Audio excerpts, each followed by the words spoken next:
Hello, my name is Alexio, and today we're going to talk about the mess that was Euphoria Season 2.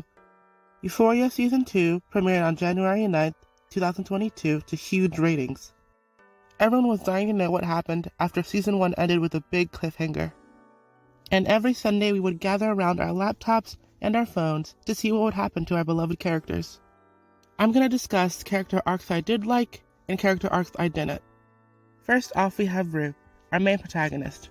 After the Season 1 finale, it was revealed that Rue had relapsed, and it was Jules leaving her at the train station that triggered her to using again.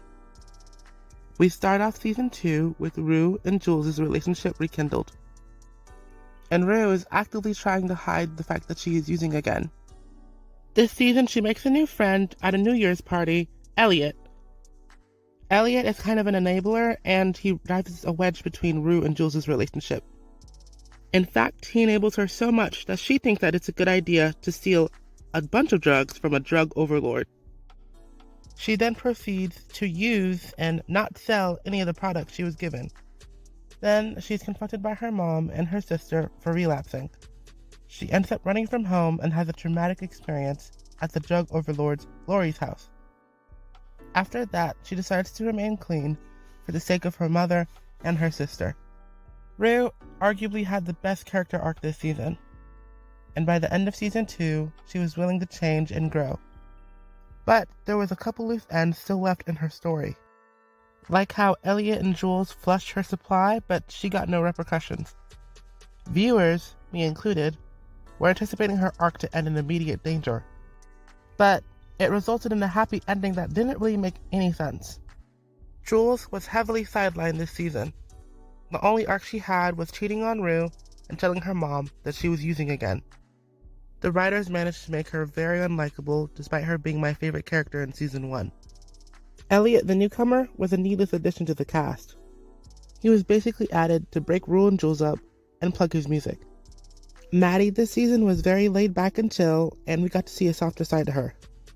But they did her dirty with the Russian roulette scene towards the end of the season. Cassie was a horrible person this season. She went behind Maddie's back and got with Nate despite his history of abuse, and she was an overall terrible person to her sister Lexi. Although her actions were awful, it made sense for her character. In Season 1, they explored Cassie seeking male validation because of her absent father.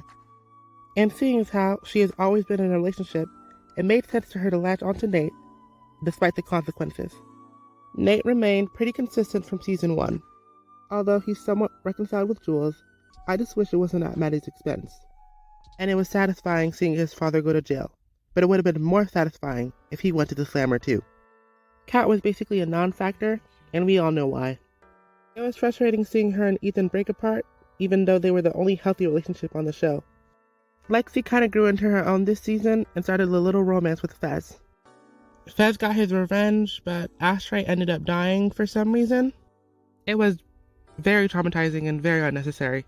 Got to see a bit of his backstory and how he got into the drug trade, and the scenes between him and Lexi were very cute.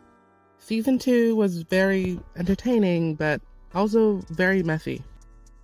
But given the fact that Sam Levinson is the only writer in the writer's room, it kind of makes sense as to why. My hopes for Season 3 is that they tie up the loose ends, add more writers, and put Nate in jail. Alright, thank you for watching, and let me know what you think in the comments down below. Bye!